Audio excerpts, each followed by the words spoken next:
大家好，我是 B。每次出行，你有没有好好的了解你的护照？想过它能让你自由的去哪些国家？你对你目前护照的免签国家数量满意吗？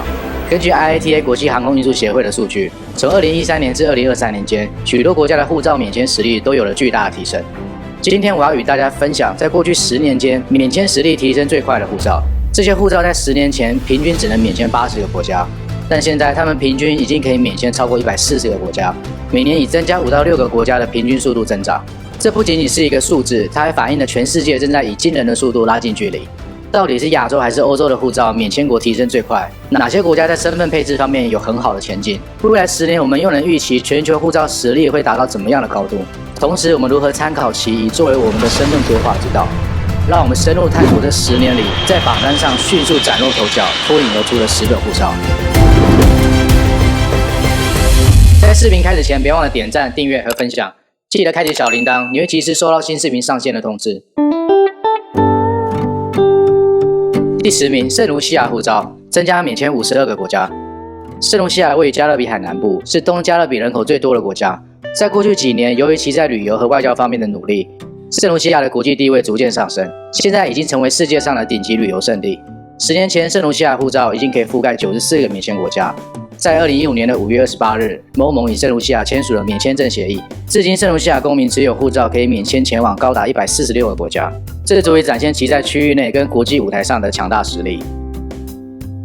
第9名，格鲁吉亚护照增加55个免签国家。格鲁吉亚坐落于高加索山脉之下，位于欧洲与亚洲的交界处，是1991年从前苏联独立之后，格鲁吉亚在经济、社会和文化方面都实现了飞速的发展。但是这并未反映在10年前的护照实力。当时格鲁吉亚护照只能免签60个国家，但是随着深入的经济改革以及寿命、健康跟教育体系的完善，现今格鲁吉亚更设定了加入欧盟作为国家的长期目标。拥有格鲁吉亚护照的公民已经能够免签前往115个国家。第6名总共有3位，同样都是增加56个免签国家。首先是秘鲁。秘鲁坐落于南美洲的心脏地带。根据世界银行数据，秘鲁在过去10年中已经成为该地区增长速度最快的经济体。2003年，秘鲁加入美洲南方共同市场作为联系国，并与巴西、阿根廷、智利等国深化了宏观经济合作。首都利马的乔治韦查斯国际机场目前正在进行扩建，预计旅客吞吐量在2025年有望增加至3000万人次。由于这些与世界交流和稳定增长的经济，现在秘鲁的公民能够自由的免签证前往大约136个国家。第6名，多米尼克护照增加56个免签国家。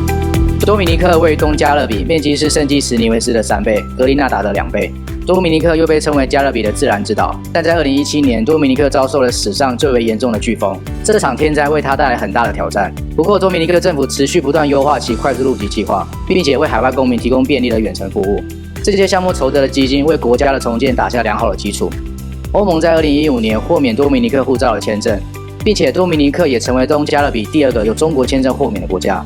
在不断推动国际策略合作与经济发展下，现在多米尼克公民能够免签证前往大约142个国家，展示了多米尼克在全球舞台上的影响力与认可度。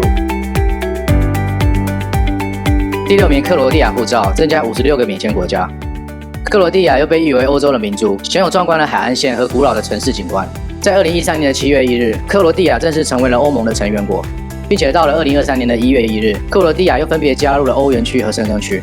这些发展不仅一步到位确定了克罗地亚在欧洲的核心地位，也为其带来经济的繁荣和金融稳健的发展。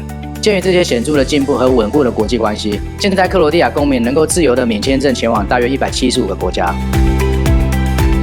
第5名，圣文森特和格林纳丁斯护照增加59个免签国家。圣文森特和格林纳丁斯位于加勒比海，在圣卢西亚南边约70公里。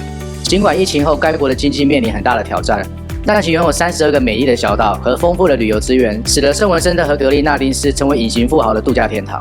东方文化酒店也在2018年进驻了安诺卡岛，那里有传说中的粉白色沙滩以及各种私人定制的奢华服务。因此，尽管圣文森特和格林纳丁斯国民的平均年收入只有9000多美金，该国的护照却是所有东加勒比国家中免签实力最强的。现在，圣文森特、格林纳丁斯的公民能够自由的免签证前往大约151个国家。第4名，摩尔多瓦护照增加61个免签国家。摩尔多瓦位于欧洲东南部，最知名的就是葡萄酒和农产品。摩尔多瓦从2000年起，每年平均都有5%的经济增长率，并且想积极摆脱过度依赖农业、欧洲最贫困国家的形象。尽管摩尔多瓦护照在欧洲仍被视为实力较弱，但该国的努力已经获得了明显的成果。从2014年4月28日起，欧盟允许摩尔多瓦公民持护照免签证入境。如今，摩尔多瓦的公民可以免签证前往高达120个国家。第3名，乌克兰护照增加69个免签国家。